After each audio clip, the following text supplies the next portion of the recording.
बहुत समय पहले की बात है। एक साहूकार के 7 बेटे और उनकी एक बहन करवा थी। सभी सातों भाई अपनी बहन से बहुत प्यार किया करते थे, यहाँ तक कि वे पहले उसे खाना खिलाते और बाद में स्वयं खाते।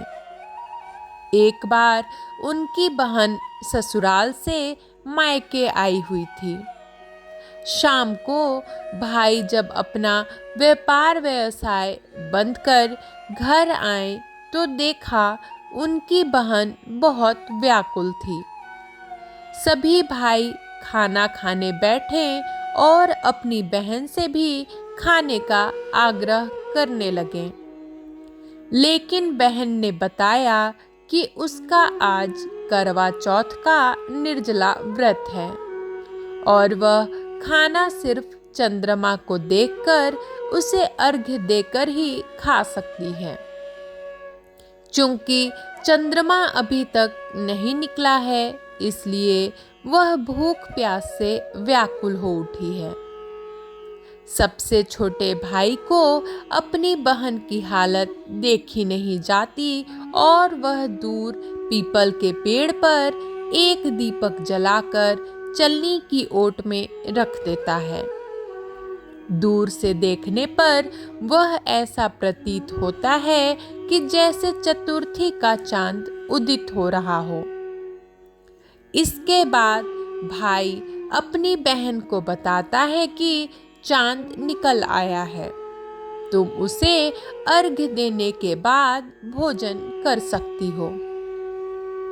बहन खुशी के मारे सीढ़ियों पर चढ़कर चांद को देखती है, उसे अर्घ्य देकर खाना खाने बैठ जाती है। वह पहला टुकड़ा मुंह में डालती है तो उसे छींक आ जाती है। दूसरा टुकड़ा डालती है तो उसमें बाल निकल आता है और जैसे ही तीसरा टुकड़ा मुंह में डालने की कोशिश करती है तो उसे उसके पति की मृत्यु का समाचार मिलता है। वह बौखला जाती है। उसकी भाभी उसे सच्चाई से अवगत कराती है कि उसके साथ ऐसा क्यों हुआ। करवा चौथ का व्रत गलत तरीके से टूटने के कारण देवता उससे नाराज हो गए हैं और उन्होंने ऐसा किया है। सच्चाई जानने के बाद करवा निश्चय करती है कि वह अपने पति का अंतिम संस्कार नहीं होने देगी और अपने सतीत्व से उन्हें पुनर्जीवन दिलाकर रहेगी। वह पूरे 1 साल तक अपने पति के शव के पास बैठी रहती है, उसकी देखभाल करती है। उसके ऊपर उगने वाली सुई नुमा घास को वह एकत्रित करती जाती है। 1 साल बाद फिर करवा चौथ का दिन आता है। उसकी सभी भाभियां करवा चौथ का व्रत रखती हैं। जब भाभियां उससे आशीर्वाद लेने आती हैं तो वह प्रत्येक भाभी से यम सुई ले लो, पिए सुई दे दो, मुझे भी अपनी जैसी सुहागिन बना दो, ऐसा आग्रह करती है। लेकिन हर बार भाभी उसे अगली भाभी से आग्रह करने का कह चली जाती है।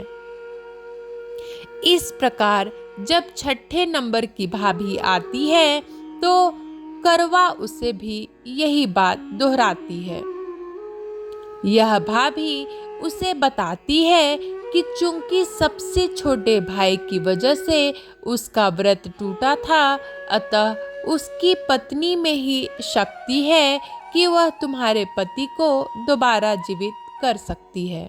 इसलिए जब वह आए तो तुम उसे पकड़ लेना और जब तक वह तुम्हारे पति को जिंदा ना कर दे उसे नहीं छोड़ना। ऐसा कहकर वह चली जाती है। सबसे अंत में छोटी भाभी आती है। करवा उनसे भी सुहागिन बनने का आग्रह करती है, लेकिन वह टाल मटोल करने लगती है। इसे देख करवा उन्हें जोर से पकड़ लेती है और अपने सुहाग को जिंदा करने के लिए कहती है। भाभी उससे छुड़ाने के लिए नोचती हैं, खसोटती हैं, लेकिन करवा नहीं छोड़ती है। अंत में उसकी तपस्या को देख भाभी पसीज जाती हैं और अपनी छोटी उंगली को चीरकर उसमें से अमृत उसके पति के मुंह में डाल देती हैं। करवा का पति तुरंत श्री गणेश कहता हुआ उठ बैठता है। इस प्रकार प्रभु कृपा से उसकी छोटी भाभी के माध्यम से करवा को अपना सुहाग वापस मिल जाता है। हे श्री गणेश, माँ गौरी जिस प्रकार करवा को चिर सुहागन का वरदान आपसे मिला है, वैसा ही सभी सुहागिनों को प्राप्त हो।